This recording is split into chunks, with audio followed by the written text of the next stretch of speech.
I'm going to be putting myself away from the family and focusing on that, which is my career, my job, what I do every day. And I think that when a lot of moms do that, they feel guilt. Yes, that's the biggest thing, is guilt.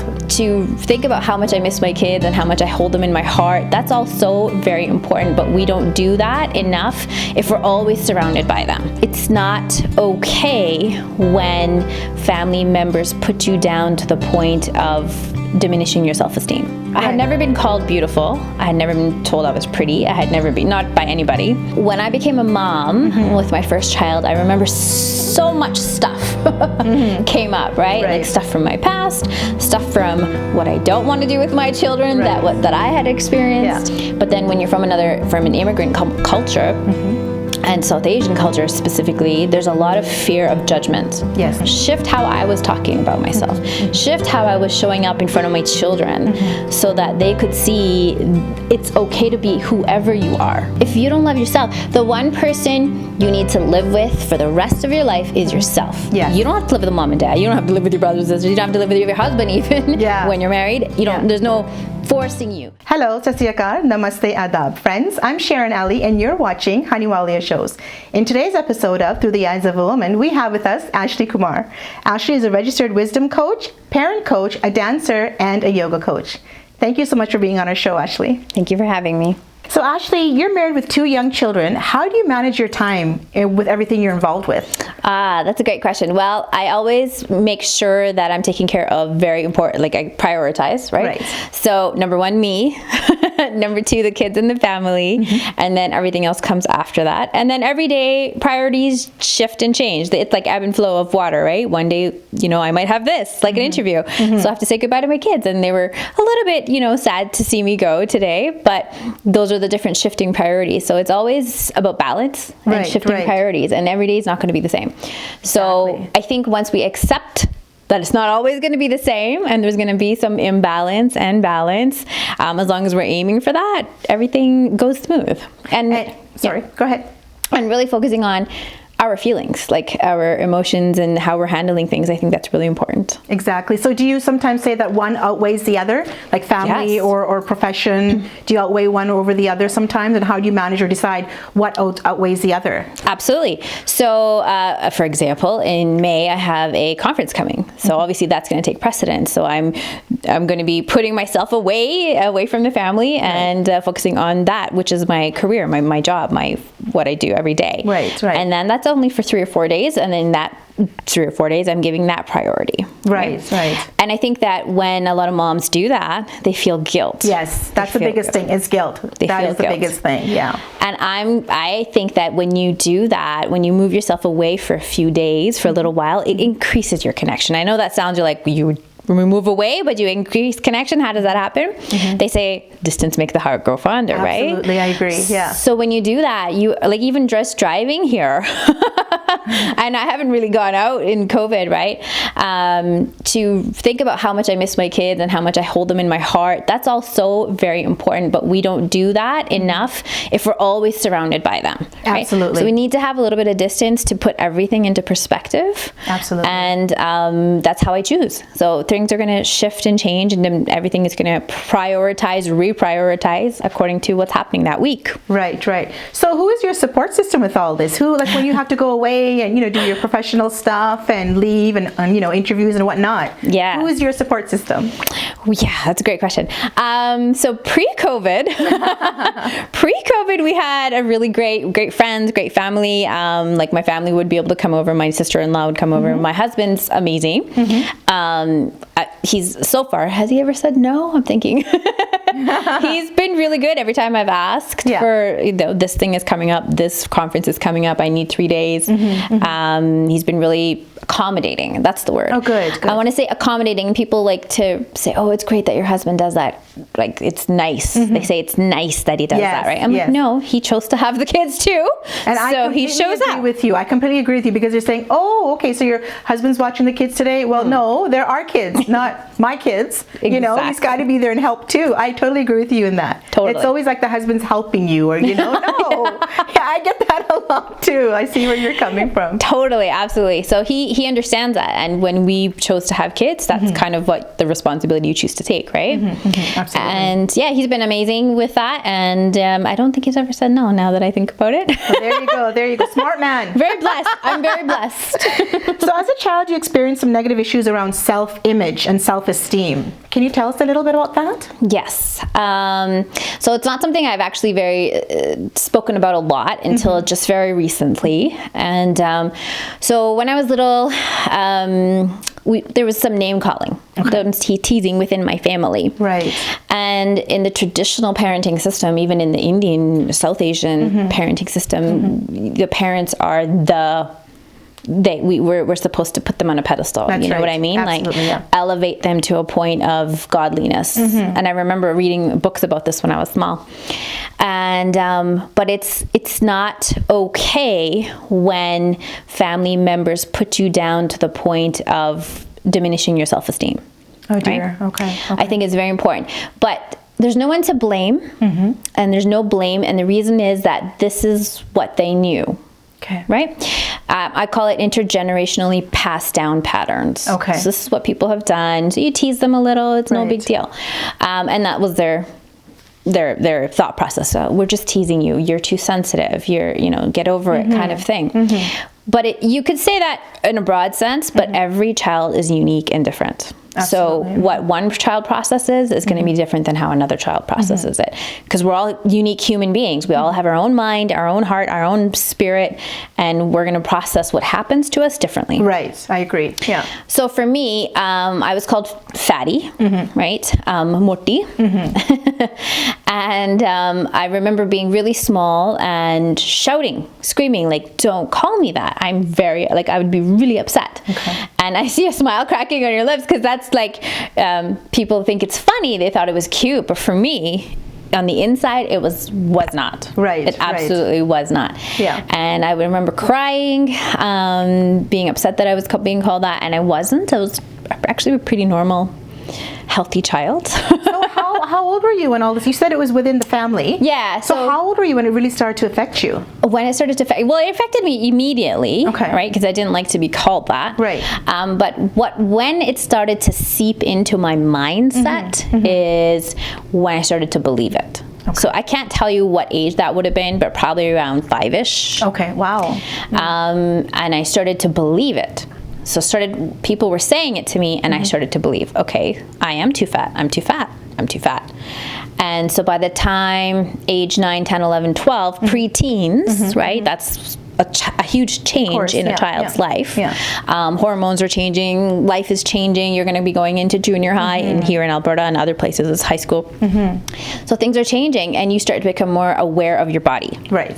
And so at that point, I had already developed what we call in the coaching world a subconscious limiting belief. So I hit the back of my head because it's what I do with my kids. We do actions. Oh. So subconscious mind is back here. Okay. It's like a habit. Yeah. So subconscious mind is back here. So my limiting belief that I'm too fat was already into my belief systems, into my programming in my mind. Okay. And so now I was 12 years old. And I very distinctly remember, so you have to think that my whole life until I was 12, I was called fatty.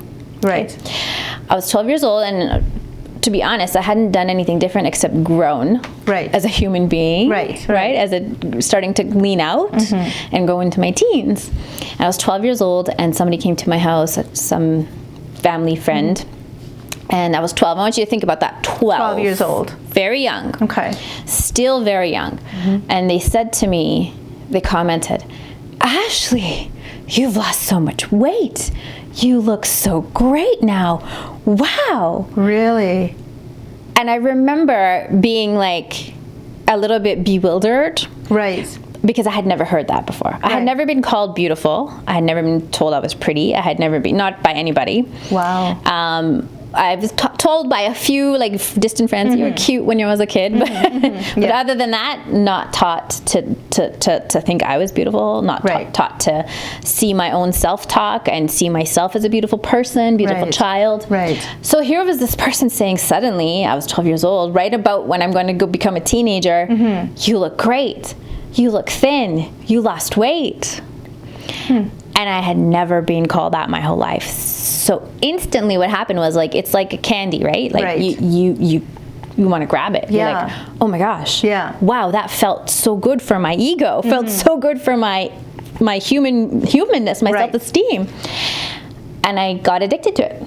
So what did that mean? It meant that I was looking for that now. I can't lose that. I can't be called fat again. Right. I have to stay thin. Right. I must be thin. Right. So people can keep saying that, so that I can keep hearing it, so I can start to believe that I'm good enough. Right. So that led me to eating disorders. Okay. So it led me down a really negative path because I had been called fat, then called one day, amazingly, some miracle, somebody told me I looked good, and I just glommed onto that. And it led me down the path of eating disorders. I became anorexic for a little while, bulimic after that. My goodness. Yeah, and then led me to a very depressive teenage life. So when you started being anorexic and bulimic, did it start off right away when you were 12, 13 years old, or did it go through the teenage years? Yes, and this is what's interesting. I didn't know anything about anorexia. Okay. Like I didn't know what an eating disorder was at that age. Right. I just knew that I had to stop eating. Like I don't know, my that was my process. Okay, if food was making me fat before, so like if I would pick up a donut, and my family would be like, "Do you sure you want to eat that?" You know, Yeah. right? Yeah. Oh, well then that gave me the indication that okay, if I don't eat it, maybe I'll become thinner. Right. So I restricted food. So I just did it. It's not something we do like by choice, because I had no idea what an eating disorder was or what anorexia was. I just started to starve myself.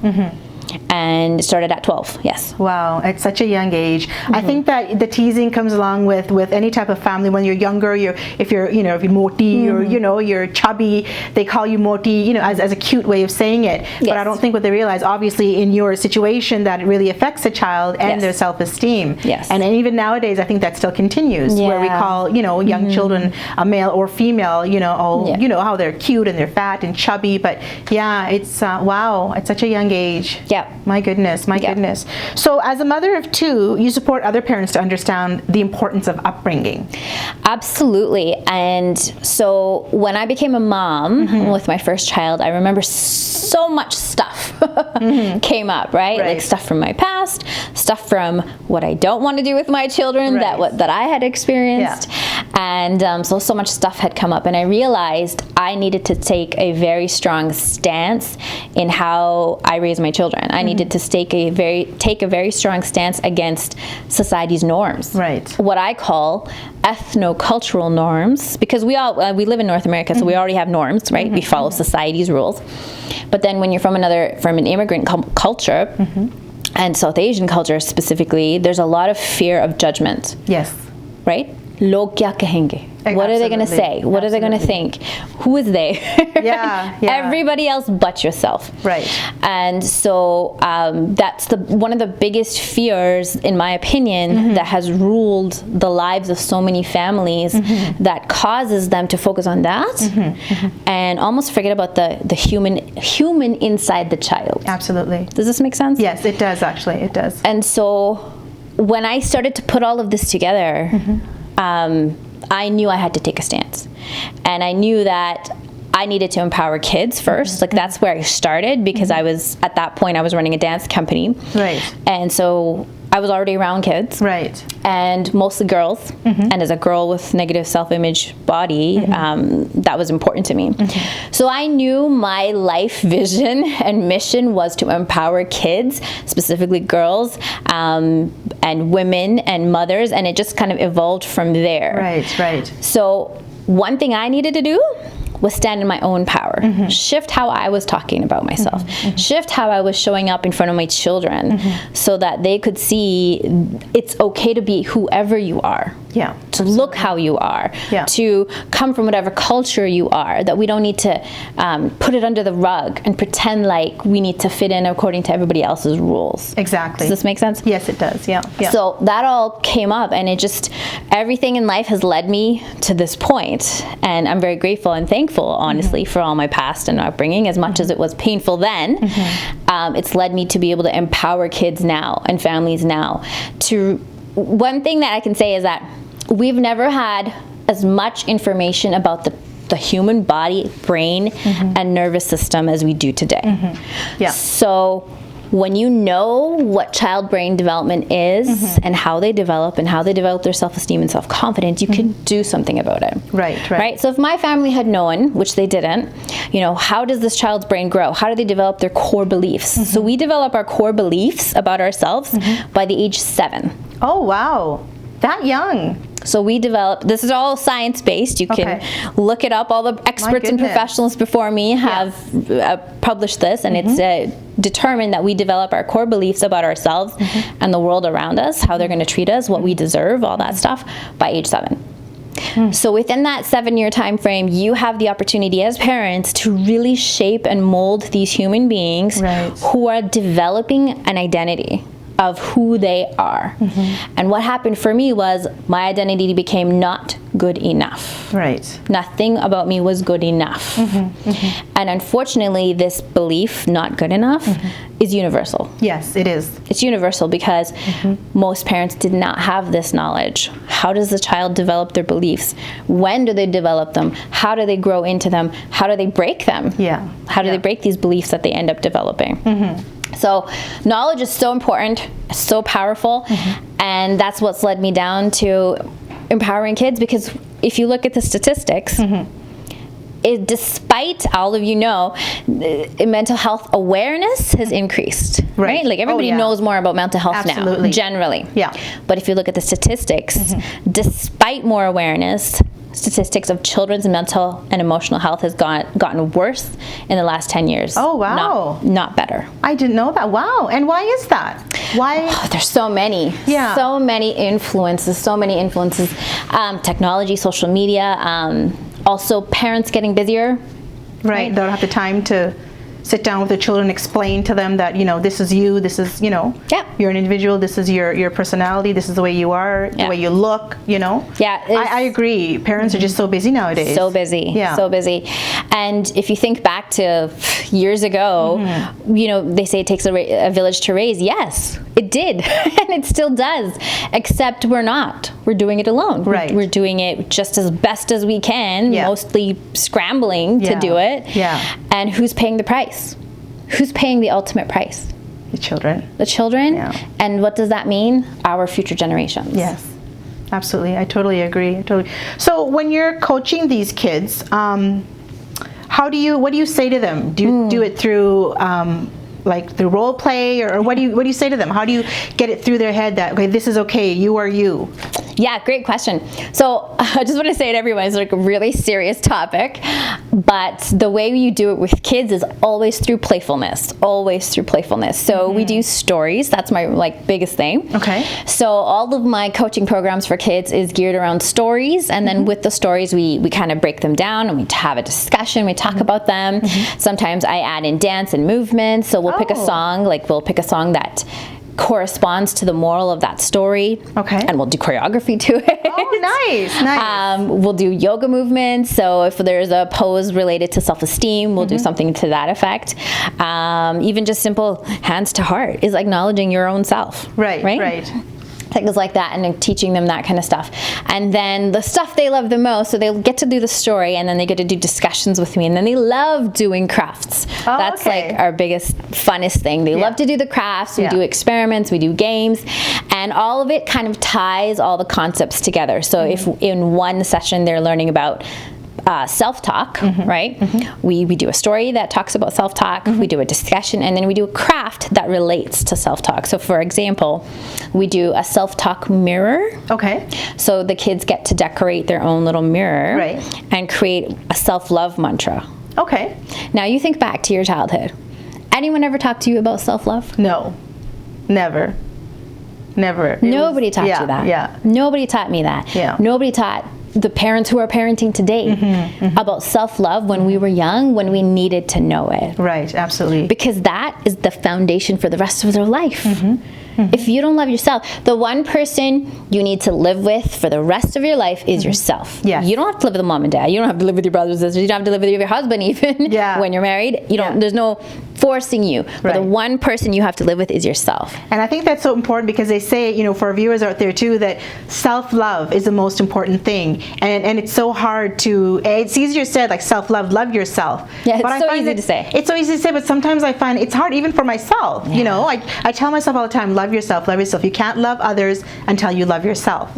But I mean, like I said, easier said than done. Yes. Those feelings and the mind, you know, the things, and even with social media too. Not social, it's just media, period. You know, it gives you what the ideal woman should look like, what the ideal child models, you know, women, and I think that's a very big thing when it comes to these children and us adults too. Thinking, okay, why don't I look like that? Yeah. Why is she so comparison? Gorgeous? Why is she pretty? It's a comparison, and then you think to yourself, even as a child, that, you know, I wish I could look like that. Yes. I'm gonna starve myself. I'm not gonna eat. I'm gonna, you know, start exercising, or, you know, forget about this, forget about that. The important things of growing up. Absolutely. You know, so that I find plays a really, really big factor. Absolutely, massive. Yeah. And it's so important for the kids to learn this when they're young. And you say that you struggle with it as an adult, so do I. And that's the reason why is we develop those beliefs when we're young. Yes. So let's get this information to them now when it matters, when they're young. We're not waiting for the problem to show up when they're 16 and hating themselves. Yes. Okay? Because what does hating themselves lead to? You may not want to hear this word, but it's suicide. Yes. Absolutely. Suicide ideation.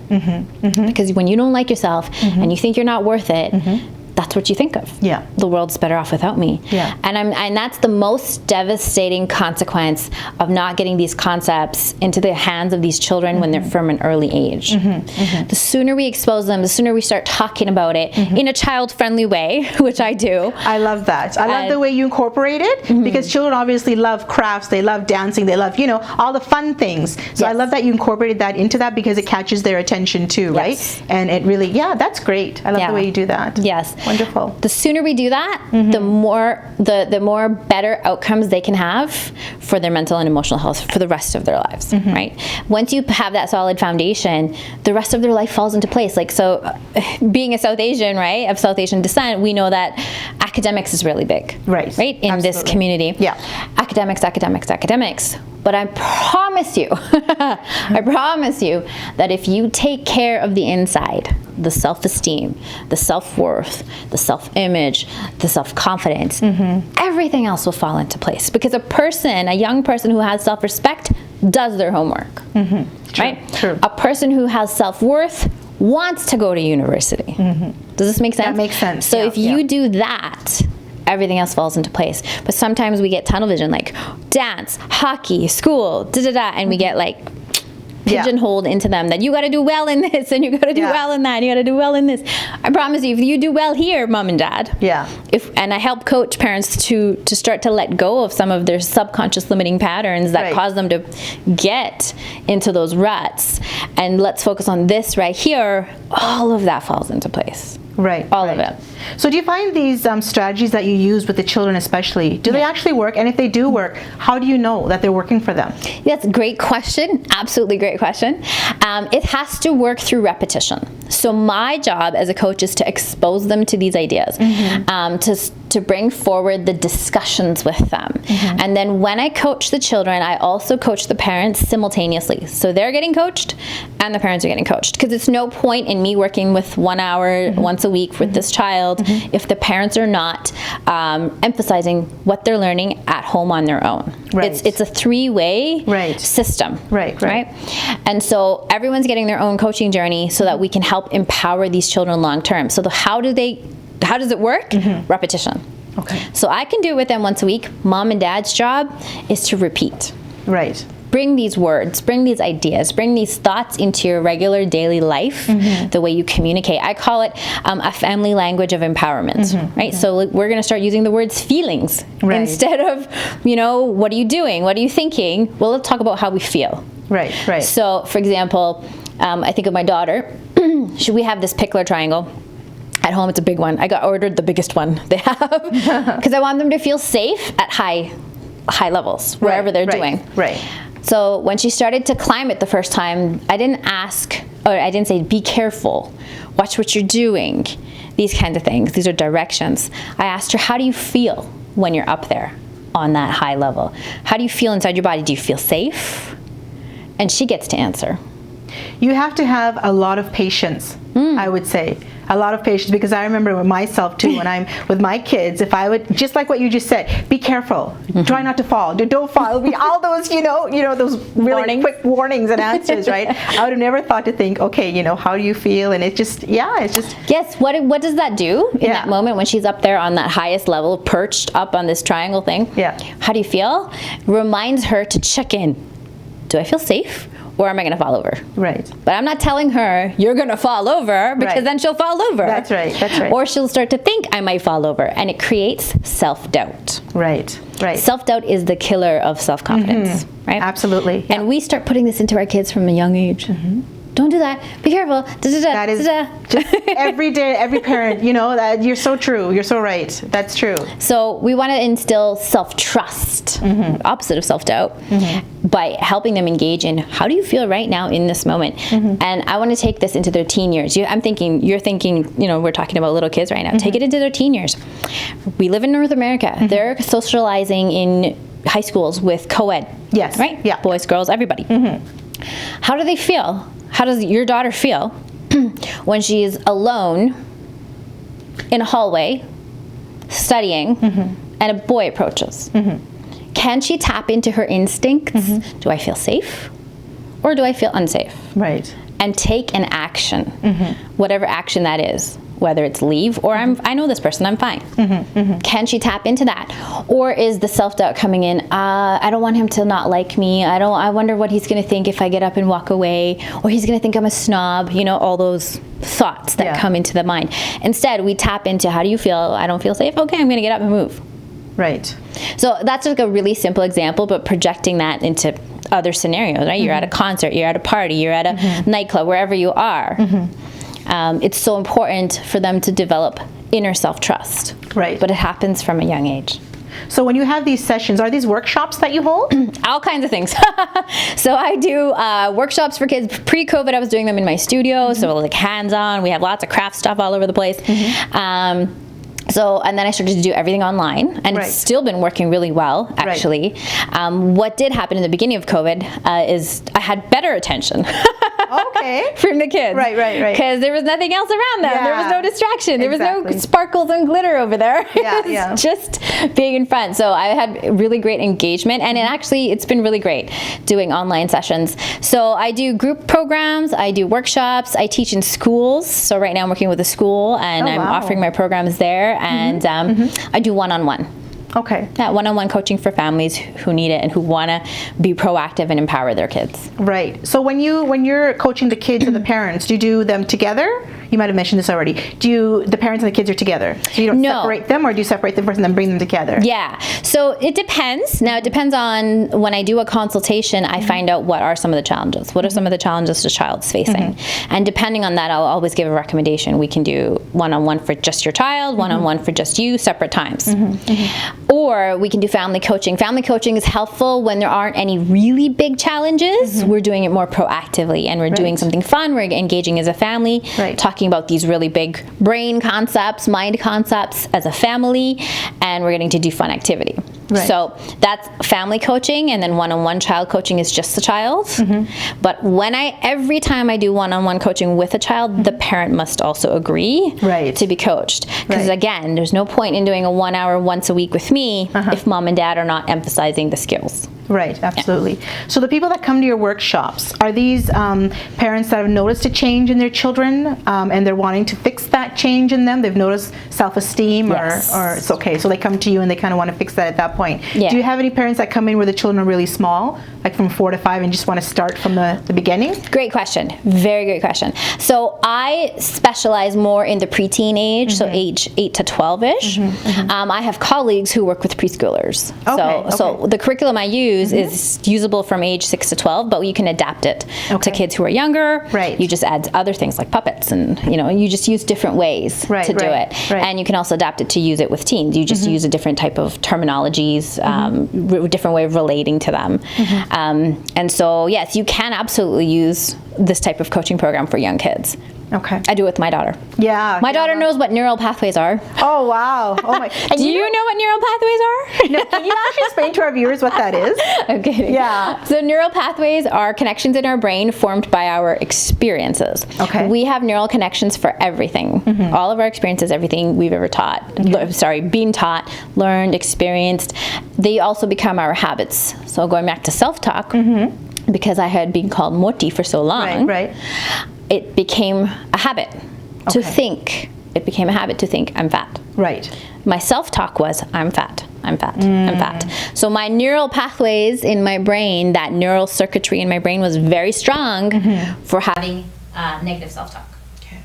You can change that, okay, but it takes time to break open those pathways and build new ones. So I think that's really important, because when you say that it's self-talk is very important with us, and I know that the mind to me is a very strong, very difficult thing to manage sometimes. I mean, I try to tell myself too, I try to self-talk, but it's that, the voice behind me that keeps saying, no, it's this way, right? The negative thoughts I find sometimes overpower the positive thoughts. So what is your advice on kind of, for example, telling myself, I don't know, I can do better, be more confident. What is your advice on that? That's a beautiful question and not answerable in short. Right. But if I had to answer it in short, what you're having is a deeply rooted subconscious limiting belief. Okay. So what does that mean?